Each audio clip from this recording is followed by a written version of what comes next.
அனைவரும் ஒன்றாய் சேர்ந்து விடுவார்கள். ஹல்லேலூயா. அப்புறம் அங்க பிரச்சனைக்கோ பிரிவினைக்கோ இடமே இல்லை. ஹல்லேலூயா, ஹல்லேலூயா. ஆண்டவருடைய வார்த்தைகளை தியானிக்க கர்த்தர் நம்ம கிருபை செய்வாராக. இனி அடுத்து ஒரு முக்கியமான விஷயத்தை தியானிக்க போகிறோம். பரலோக ராஜ்யம் சமீபமா இருக்கிறது என்று சொல்லி அழைப்பு கொடுத்தாரே, ஐயா நாங்க எப்படி உள்ள வரணும், என்ன ஆகணும்? மனம் திரும்புங்கள். யோவான் ஸ்நானனும் அதான் சொன்னார், இயேசு கிறிஸ்துவும் அதான் சொல்றார். சரி, நாங்க மனம் திரும்பி அடுத்து என்ன செய்யணும்? நீங்கள் அதுக்கேற்ற கனிகளை கொடுங்கள், மனம் திரும்புதலுக்கு ஏற்ற கனிகளை கொடுங்கள். சரி, அது என்ன கனிகள் ஐயா, நாங்க எப்படி செய்யணும்? ரோமர் நிருபத்தில் அதை குறித்த வசனங்களை நாம் வாசிப்போம். தேவனுக்கு சொந்தமானவர்களாய் இயேசுவோடு கூட இணைக்கப்படுவது எப்படி? புருஷனுக்கு தலை கிறிஸ்து என்றால் இந்த புருஷன் எப்படி கிறிஸ்துவோடு கூட இணைக்கப்பட வேண்டும்? வாசிக்கலாம். இது எல்லாருக்கும் உரிய பகுதி தான், குறிப்பாய் புருஷர்களுக்கு என்று சொல்லுகிறேன். வாசிப்போம். ரோமர் நிருபத்தின் 8ஆம் அதிகாரம் 8வது 13வது 14வது வசனங்கள். மாம்சத்தின்படி பிழைத்தால் சாவீர்கள், ஆவியினாலே சரீரத்தின் செய்கைகளை அழித்தால் பிழைப்பீர்கள். மேலும் எவர்கள் தேவனுடைய ஆவியினாலே நடத்தப்படுகிறார்களோ அவர்கள் தேவனுடைய புத்திரராய் இருக்கிறார்கள். ஆமென். 8வது வசனம், மாம்சத்துக்குட்பட்டவர்கள் தேவனுக்கு பிரியமாய் இருக்க மாட்டார்கள். இந்த மாம்சமும் இரத்தமும் இந்த உலகத்தில் உள்ள காரியங்களும் தேவனுடைய ராஜ்யத்தை அழியாமையை சுதந்தரிக்க முடியாது. அழிவுள்ளதாகிய இது அழியாமையை சுதந்தரிக்க முடியாது. அப்படியானால் அந்த அழியாமைக்குள் போவதற்கு நான் என்ன செய்ய வேண்டும் என்று ஒரு மனுஷன் கேட்பானானால் அதற்கு சொல்லப்பட்ட வார்த்தை தான் என்ன? மாம்சத்தில் இருந்து நீ ஆவிக்குரியவனாய் மாறி தேவன் ஆவியாய் இருக்கிறார், அவரோடு கூட நீ இணைந்து கொள்ள வேண்டுமானால் மாம்சத்தில் இருக்கும் மனுஷனே, நீ உன்னுடைய ஆவியை அவரோடு கூட இணைத்து புதுப்பித்துக்கொள். அப்பொழுது நீ கிறிஸ்துவோடு கூட இணைக்கப்படுவாய். மாம்சத்துக்குட்பட்டவர்கள் தேவனுக்கு பிரியமாயிருப்பது கூடாத காரியம். தேவனுடைய ஆவியினால் நடத்தப்படுகிறவர்களே தேவனுடைய புத்திரர். ரோமர் 8ஆம் அதிகாரம் 15ஆம் வசனத்தையும் வாசிக்கலாம். அந்தபடி திரும்பவும் பயப்படுகிறதற்கு நீங்கள் அடிமைத்தனத்தின் ஆவியை பெறாமல் அப்பா பிதாவே என்று கூப்பிட பண்ணுகிற புத்திர சுவிகாரத்தின் ஆவியை பெற்றீர்கள். ஓ, இந்த மாம்சமான மனுஷனுக்குள்ளே இருக்கிற இந்த ஜென்ம சுபாவத்தின் ஆவியை கொண்டிருக்கிற இந்த மனுஷன் புருஷன் புதுப்பிக்கப்பட்டு அவன் அப்பா பிதாவே என்று தன்னுடைய தலைவராகிய கிறிஸ்துவை கூப்பிட்டு சொல்லுகிற, அன்போடு அழைக்கிற நல்ல உறவிலே இருக்க அவன் பரிசுத்த ஆவியை பெற்றுக்கொள்ள வேண்டும். ஹல்லேலூயா. அப்படி பரிசுத்த ஆவியை பெற்று கிறிஸ்துவோடு கூட இணைக்கப்பட்டிருப்பானால் அந்த குடும்ப தலைவனும் அந்த குடும்ப தலைவியும் அந்த பிள்ளைகளும் பெறுகிற ஆசீர்வாதங்கள் மேன்மையானது. இது உடனே புருஷருக்கு மட்டும்தான், ஸ்திரீகளுக்கு இல்லை அப்படின்னு இல்லை, நம்ம எல்லாருக்கும் உள்ளது. புருஷருக்கு என்று ஆரம்பித்து அதை தொகுத்து சொல்றதுனால, குடும்பம் என்கிற தலைப்பின்குள் கொண்டு வருகிறதுனால அதை நான் குறிப்பாய் சொல்லுகிறேன். ஹல்லேலூயா. அப்போ தீத்து 3:7 அடுத்ததாக வாசிப்போம். தீத்து 3:7. அவர் நமது இரட்சகராகிய இயேசு கிறிஸ்து மூலமாய் அந்த பரிசுத்த ஆவியை நம்மேல் சம்பூர்ணமாய் பொழிந்தருளினார். ஆமென்.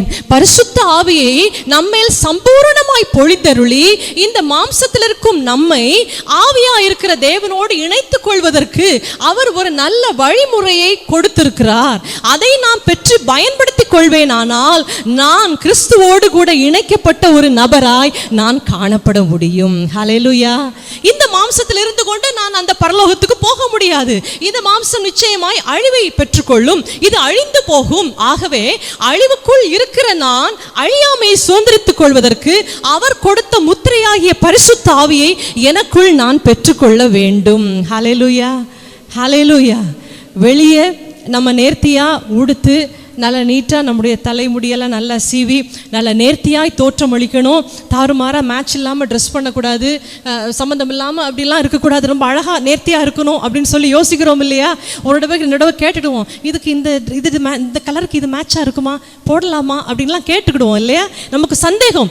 ஏன்னா நாம் ஒரு மாதிரி வித்தியாசமாக பார்வைக்கு யார் பார்வைக்கும் படக்கூடாது, நேர்த்தியாக இருக்கணும் என்று விரும்புகிறோமே. இந்த உள்ளான ஆத்துமாவை ஆண்டவர் பார்க்கும்போது அவருக்கு எப்படி இருக்கணும்? இந்த ஆத்துமா என்னோடு கூட நன்றா இணைந்திருக்கிறது என்று ஆண்டவர் சொல்ல வேண்டும். ஹல்லேலூயா. ஆத்துமா மேட்ச் இல்லாம தாறுமாறா ட்ரெஸ் பண்ணக்கூடாது. ஆத்துமாவுக்கு ஆண்டவர் கொடுத்த ரட்சிப்பின் வஸ்திரம் உண்டு, நீதியின் சால்வை உண்டு, அதெல்லாம் ஒழுங்கா இருக்குதா? ஹல்லேலூயா, ஹல்லேலூயா. முன்பு ஒரு சகோதரி நம்ம சபையில் இருந்தவங்க இப்போ வேற ஊருக்கு மாற்றலாகி அவங்க போயிட்டாங்க.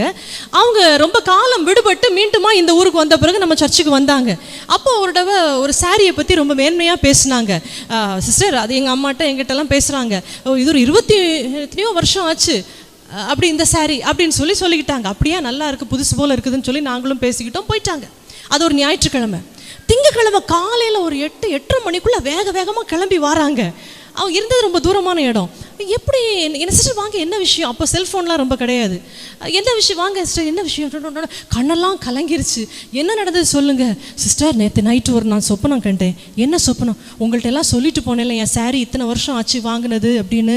என்ன சொப்பனம் கண்டேன்னா, எனக்கிட்ட அப்படியே ஆண்டவர் வந்து நின்று கேட்குறாரு, நேற்று இந்த சாரியை குறித்து இப்படி பேசினியே, 23 வருஷத்துக்கு முன்னாடி நான் உனக்கு ஒரு ரட்சிப்பின் வஸ்திரம் கொடுத்தேன், அது எங்கன்னு கேட்டாரு.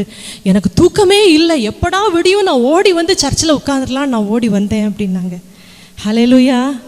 ரட்சிப்பின் வஸ்திரம் பத்திரமா இருக்குதா? பத்திரமா இருக்குதா? வஸ்திரம் இல்லாமல் கல்யாண சாலைக்குள் ஒருவனும் பிரவேசிக்க முடியாது. ஹல்லேலூயா. வெளியே என்ன வஸ்திரம் இருந்தாலும் பரவாயில்ல, ஆத்துமாவுக்குரிய ரட்சிப்பின் வஸ்திரம் பத்திரமாக இல்லாவிட்டால் கல்யாண சாலைக்குள் நுழைய முடியவே முடியாது. ஹல்லேலூயா. கர்த்தர் நமக்கு கிருபை செய்வாராக. தேவனுடைய புத்திரராய் மாறுவதற்கு தேவன் தம்முடைய குமாரனுடைய பரிசுத்த ஆவியிலிருந்து பகிர்ந்து கொடுத்து நம்மையும் அவருடைய குமாரன் மூலமாய் தமக்கு சொந்தமாக்கி கொள்ள விருப்பமாய் இருக்கும்போது இந்த அழைப்பை நாம் அசட்டை பண்ணக்கூடாது. ஹல்லேலூயா. இவ்வளவு பெரிய ரட்சிப்பை நான் அசட்டை பண்ணக்கூடாது. ஹல்லேலூயா. இது மிகவும் முக்கியமானது. இந்த பூமியில் நான் எந்த இடத்தில், எந்த காலத்தில், எந்த நேரத்தில், எந்த வயதில் நான் சரீரத்தை விட்டு பிரிந்து போவேனோ, எப்பொழுது என் மரணம் நேரிடுமோ எனக்கு தெரியாது. ஆனால் எந்த நேரமா இருந்தாலும் எனக்கு தெரியும், என் ஆத்மாவுக்கு ரட்சிப்பின் வஸ்திரம் இருந்தால் அது பறந்து பறந்து பறந்து தேவனுடைய சமூகத்தை சென்று சேர்ந்து விடும். ஹல்லேலூயா. என் சரீரத்துக்கு என்ன வேணுமானாலும் சம்பவிக்கலாம், என் ஆத்மாவை ஒருவரும் சேதப்படுத்த முடியாது. அது தேவனுக்குள் பத்திரமாய் மறைந்திருக்கிறது, கிறிஸ்துவுடனே தேவனுக்குள் மகிமையிலே மறைந்திருக்கிறது. ஹல்லேலூயா. அந்த ரட்சிப்பின் வஸ்திரத்தை குறித்து நம்பிக்கை உள்ளவர்களாய், நிச்சயம் உள்ளவர்களாய் காணப்பட வேண்டும். ஒரு நாளும் ஆவிக்குரிய காரியங்களில் கை கழுவி மனைவி மேல் பொறுப்பை கொடுத்துட்டு நீ பார்த்துக்கோ அப்படின்னு சொல்ல புருஷர்களுக்கு வேதம் இடம் கொடுக்கவே இல்லை. ஹல்லேலூயா. அவர்களோடு கூட நீங்களும், உங்களோடு கூட அவர்களும் இணைந்து கொள்வதுதான் தேவனுடைய குடும்பத்தின் திட்டம். ஹல்லேலூயா. இது ஒரு மிகப்பெரிய குடும்பம். இப்போ நம்ம சபையில் 100 குடும்பம் இருக்கிறாங்கன்னா, இப்படி எத்தனை சபை இருக்குது? அத்தனை சபைக்கும் அவர் தலையா இருக்கிறார். ஒவ்வொரு குடும்பத்துக்கும் அவர் தலையா இருக்கிறார். ஒவ்வொரு புருஷனுக்கும் அவர் தலையா இருக்கிறார். எவ்வளவு முக்கியமான காரியங்களை ஆண்டவர் நமக்குள் செய்து கொண்டே இருக்க விரும்புகிறார். நாம் அஜாக்கிரதையா இருக்கக்கூடாது. அவர் தம்முடைய உயிர்த்தெழுதலின் வல்லமையின்படியே உங்களுக்குள் மகிமையான காரியங்களை செய்ய விருப்பமா இருக்கிறபடியினால் விசுவாசிகளே, அதை குறித்து நீங்கள் அறிவில்லாதிருக்க எனக்கு மனதில்லை. நீங்கள் அதை அறிந்து கொள்ள வேண்டும். அதற்கு உங்களுக்கு பிரகாசம் உள்ள மனக்கண்கள் வேண்டும். தேவனுடைய புத்திரராய் மாறுவது எப்படி? மாம்சத்துக்கு உட்பட்டவர்கள் தேவனுக்கு பிரியமா இருப்பது கூடாத காரியம். ஹல்லேலூயா. புருஷர்களானாலும் ஸ்திரீகளானாலும் தேவனுடைய புத்திரராய் மாறாத பட்சத்தில் அடுத்த சந்ததி கிறிஸ்துவுக்கு சொந்தமாய் இருப்பது கடினம். ஹல்லேலூயா. நீங்க எத்தனை பேர்ட்ட ஜெப குறிப்பு சொல்லலாம், என்னவும் செய்யலாம். நீங்கள் கிறிஸ்துவுக்கு சொந்தமாய் அவரோடு கூட நேர்த்தியாய் இணைக்கப்படாமல் இருப்பீர்களானால் உங்கள் பிள்ளைகளுடைய இருதயம் உங்களோடு ஒட்டவே ஒட்டாது, சேரவே சேராது. கடினமான காரியம். ஹல்லேலூயா. ஆண்டவர் இணைத்திருக்கிற அந்த அமைப்பிலே நாம் நேர்த்தியாய் போய் நின்று கொள்வோமானால் எல்லாம் நேர்த்தியா அருமையா இருக்கும். இண்டிபெண்டன்ஸ் டே பரேட்லாம் பார்க்குறோம்ல, சோல்ஜர்ஸ் எப்படி போறாங்க? அவங்கவுங்க வசதி போல அவங்கவுங்க ஸ்பீடுக்கு போறாங்களா?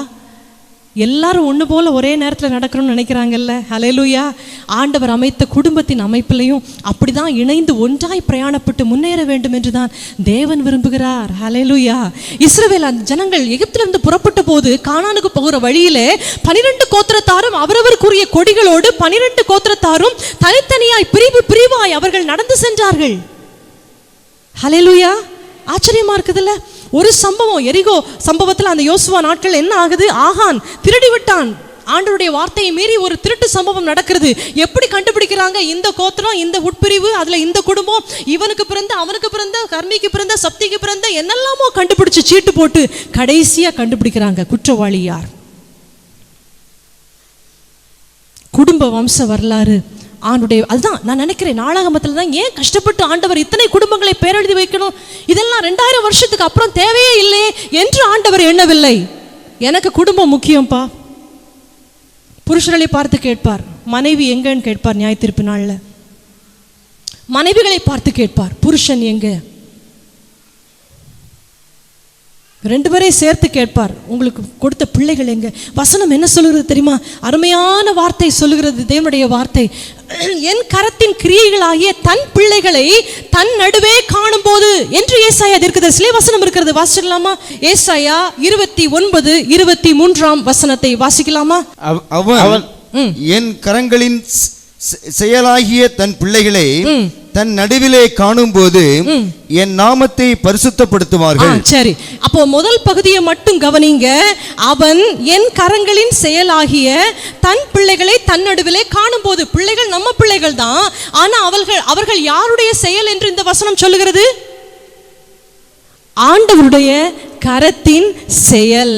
ஹல்லேலூயா, ஹல்லேலூயா.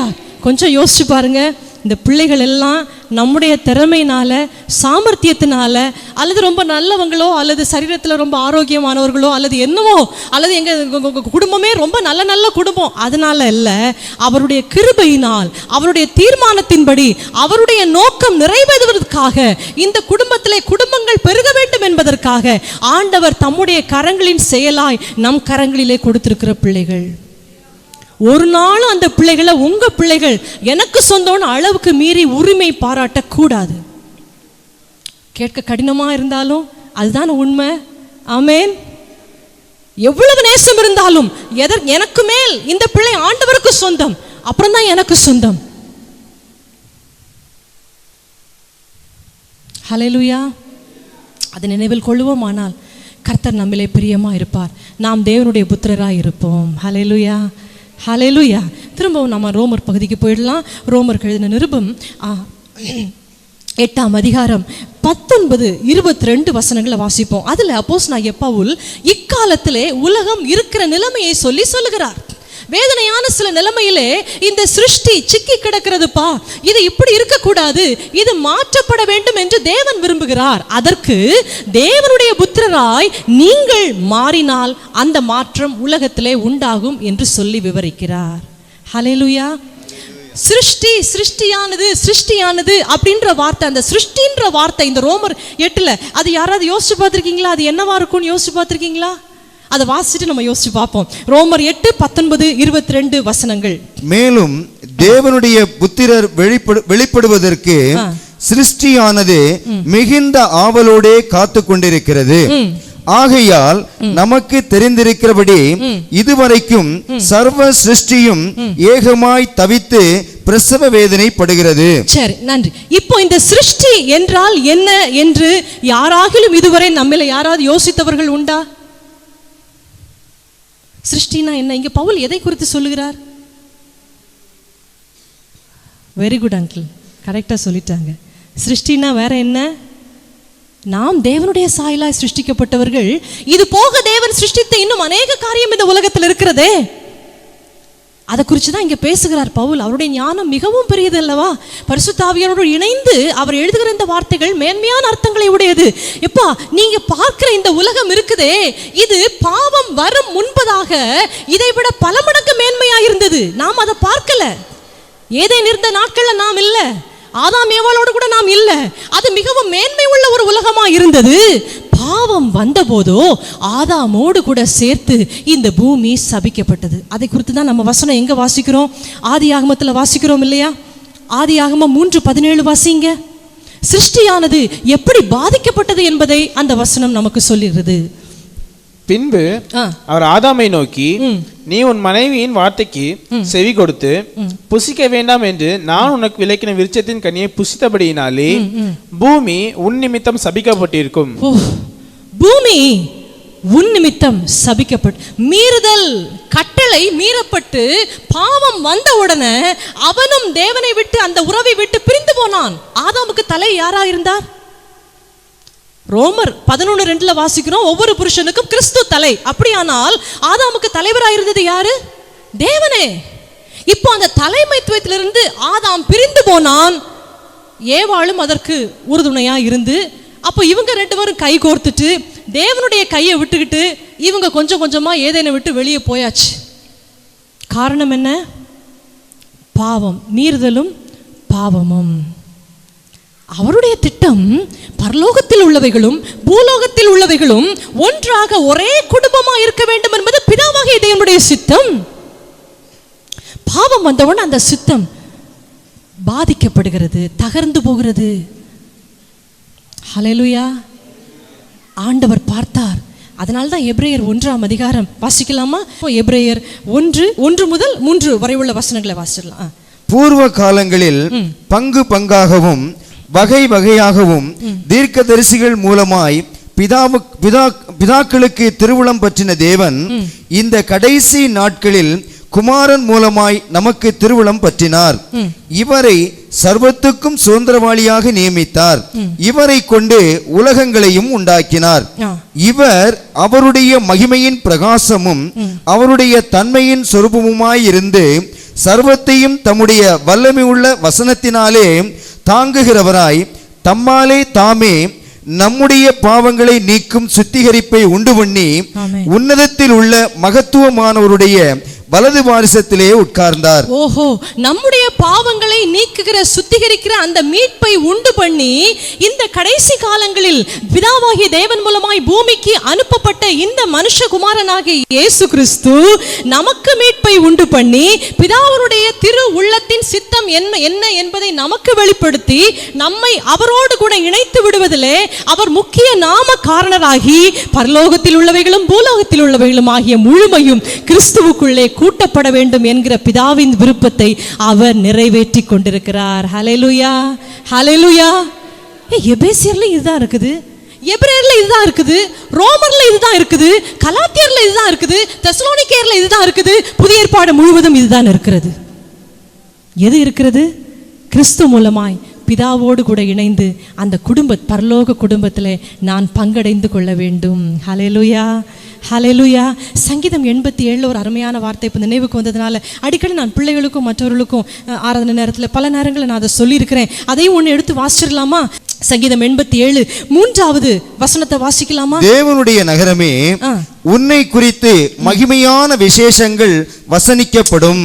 தேவனுடைய நகரத்தாராய் நாம் கூட்டி சேர்க்கப்பட்டிருக்கிறோம். அப்ப தேவனுடைய நகரம்னா நாம் தான். We are the members, part of it. நம்மை பார்த்து ஆண்டவர் சொல்கிறார், ஜனங்களே, என்னை விசுவாசித்து என் பின்னாக வந்தவர்களே, உங்களை குறித்து மகிமையான விசேஷங்கள் வசனிக்கப்படும். 5வது வசனம் வாசிச்சிடலாம். சீயோனை குறித்து இன்னான் இன்னான் அதிலே பிறந்தான் என்றும் சொல்லப்படும். உன்னதமானவர் தாமே அதை ஸ்திரப்படுத்துவார். ஆமென். மாம்சத்தின்படியான இஸ்ரவேல் புத்திரரை குறித்து மட்டும் என்று அல்ல, சீயோன் என்றால் தேவனுடைய பிள்ளைகளாகிய மீட்கப்பட்ட கூட்டமாகிய சபையை குறிக்குமே. சபையை குறித்து இன்னான் இன்னான் அதிலே பிறந்தான் என்று சொல்லப்படும். யார் யார் என்னென்ன தேதியில ரட்சிக்கப்பட்டாங்க, என்னன்னைக்கு ஞானஸ்நானம் எடுத்தார்கள், வசனத்துக்கு அர்த்தம் புரியுதா? சீயோனை குறித்து இன்னான் இன்னான் அதிலே பிறந்தான் என்று சொல்லப்படும். ஒருவன் கிறிஸ்துவுக்குள் இருந்தால் புது சிருஷ்டியா இருக்கிறான், பழையவைகள் ஒழிந்து போயின, எல்லாம் புதிதாயின என்று வசனம் சொல்லுகிறதே. எல்லாம் புதிதாகும் போது நம்மை குறித்து எழுதப்பட்டிருக்கும். ஹல்லேலூயா. இன்னார் இந்த நாளிலே இந்த குடும்பத்தை சார்ந்தவர்கள் இந்த இடத்துல வந்து என் மீது உள்ள தங்கள் விசுவாசத்தை அறிக்கையிட்டு நீரில் மூழ்கி ஞானஸ்நானம் பெற்று இந்த சபையிலே இருந்து கொண்டிருக்கிறார்கள். ஹல்லேலூயா. இதுதான் ஆண்டவருடைய விருப்பம்.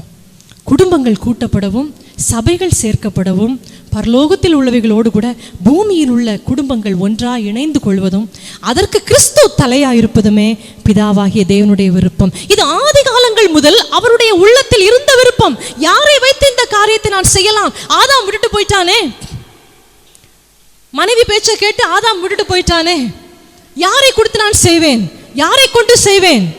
அப்பொழுது இயேசு கிறிஸ்து வந்து சொல்கிறார். சங்கீதம் 40 வாசிக்கலாமா? சங்கீதம் 40. இயேசு கிறிஸ்து யாரை அனுப்புவேன் என்ற கேள்விக்கு இயேசு கிறிஸ்து சொல்லுகிற அருமையான பதில் என்ன? சங்கீதம் 40 7வது 8வது வசனங்களை வாசிக்கலாம். அப்பொழுது நான் இதோ வருகிறேன், புஸ்தக சுருளில் என்னை குறித்து எழுதி இருக்கிறது. என் தேவனே, உமக்கு பிரியமானதை செய்ய விரும்புகிறேன். உமது நியாயப்பிரமாணம் என் உள்ளத்துக்குள் இருக்கிறது என்று சொன்னேன். ஆமென். ஹல்லேலூயா.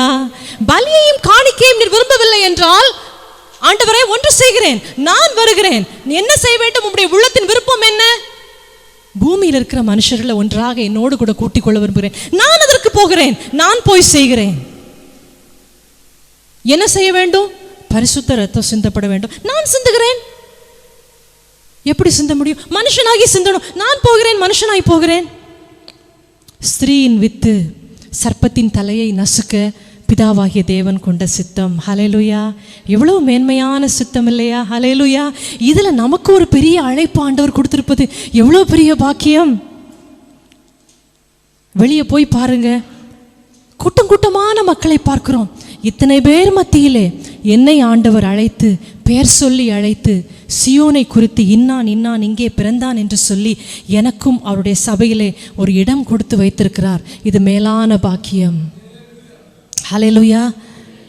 புருஷர்கள் தான் இதுக்கு தலைவர்கள். ஸ்திரீகள் தீர்க்க தரிசனம் சொல்லலாம், பாட்டு பாடலாம், என்னவோ செய்யலாம். எவ்வளவு கிருபை வரங்கள் உங்களுக்கு இருந்தாலும் உங்களுக்கு தலை புருஷர்கள் தான். நீங்க சொல்லக்கூடாது, ஏம்மா உனக்கு தாம்மா ஆண்டவர் நல்ல வரங்கள் எல்லாம் கொடுக்குறார், நீ தலைவி ஆயிருமா, நான் உனக்கு கீழே உட்கார்ந்துக்கிறேன், அப்படி சொல்ல முடியாது. ஹல்லேலூயா. அவர்களுக்கு எத்தனை வரங்கள் இருந்தாலும் சரி, தலைவர்கள் நீங்கள் தான். உங்கள் இடத்தை நீங்கள் விட்டே கொடுக்கக்கூடாது. ஹல்லேலூயா. ஹல்லேலூயா. கர்த்தருடைய திட்டம் அதுதான். அதுதான் கர்த்தருடைய திட்டம். மனைவியை நேசிக்கணும். மனைவியை தலைவியாக்கி நீங்கள் கீழே உட்கார்ந்துடக்கூடாது. ஹல்லேலூயா. வசனங்களை தியானிப்போம். ரோமர் 8ஆம் அதிகாரம் 20-21. இப்போ ஆண்டுடைய திட்டம் என்ன? அப்போ நம்ம அந்த பழைய விஷயத்துக்கு வந்துருவோம். ஆதியாகமத்தில் அப்போ பாவம் வந்த உடனே அந்த பாவத்தின் வல்லமை இந்த முழு உலகத்திலும் வெளிப்பட்டு எல்லாமே தேவ மகிமை இழந்து போயிற்று. உதாரணத்துக்கு சொல்லுகிறேனே, நல்ல விருட்சங்களை கொடுத்த அந்த மரங்கள்லாம் இப்போ ஒண்ணுக்குள்ள ஒண்ணு பேசிக்கொள்ளுதுன்னு நம்ம ஒரு கற்பனை பண்ணி பார்ப்போமே. இந்த ஆதாம் ஏவாள் பாவம் செய்ய முன்னாடி நம்ம பழங்கள்லாம் என்ன டேஸ்டா இருந்தில்ல, இந்த பாவம் செஞ்ச பிறகு டேஸ்ட் போயிருச்சு. மீன்கள் சொல்லும், நம்மெல்லாம் முந்தி என்ன டேஸ்டா இருக்கும்ல, நம்ம நல்லா ஜாலி, அந்த டேஸ்ட் இப்போ இல்லை. பறவைகள் சொல்லும், இந்த ஆதாம் ஏவாள் பாவம் செய்ய முன்னாடி நம்ம எவ்வளவு சந்தோஷமா பாடி தெரிஞ்சோம்ல, இப்போ அப்படியெல்லாம் முடியல. இயற்கை முழுவதும் சிருஷ்டியானது பாவத்தின் வல்லமையினால் அகப்பட்டிருக்கிறது. ஆட்டம் பாம் ஆகட்டும், பொல்யூஷன் ஆகட்டும், கெமிக்கல் வேஸ்ட் ஆகட்டும், எல்லாம் உலகத்தை கெடுத்து கொண்டே இருக்கிறது. சிருஷ்டியானது காத்து தவிக்கிறது. ஐயோ, இந்த தேவனுடைய புத்திரர் எப்போ வருவாங்க? அவங்க வந்துட்டா நம்ம பழைய நிலைமைக்கு போயிடலாம். எந்த நிலைமை? ஆதியிலே ஆதாம் ஏவாள் ஏதேனிலிருந்து அந்த நல்ல நிலைமைக்கு நம்ம போயிடலாமே. பாதிப்பே இல்லாத ஒரு நல்ல பரிசுத்தமான அருமையான ஒரு நிலைமைக்கு நம்ம போயிடலாமே. சிருஷ்டிகள் எதிர்பார்த்து காத்திருக்கிறது. மிருகங்கள் கூட நினைக்கலாம், ஆதாம் ஏவாள்லாம் இருந்தப்போ நம்ம நல்லா அழகா பேசணும்ல, இப்போ நமக்கு பேசவே வரலையே, பாடவே முடியலையே. இருக்கலாம், கற்பனை பண்ணி பார்க்கலாம். சிருஷ்டிகள் பாதிக்கப்பட்டிருக்கிறது மனுஷனுடைய பாவத்தினால். ஹல்லேலூயா. தேவனுடைய புத்திரர் வெளிப்பட்டால் இந்த பாதிப்பு நீங்கும் என்று வசனம் சொல்லுகிறது. அதே ரோமர் 8ஆம் அதிகாரத்தில் நம்ம இப்ப வாசித்தோம் இல்லையா? ரோமர் 8ஆம் அதிகாரம், தேவனுடைய புத்திரர் வெளிப்படுவதற்கு சிருஷ்டியானது காத்து தவிக்கிறது என்று வாசித்தோமே.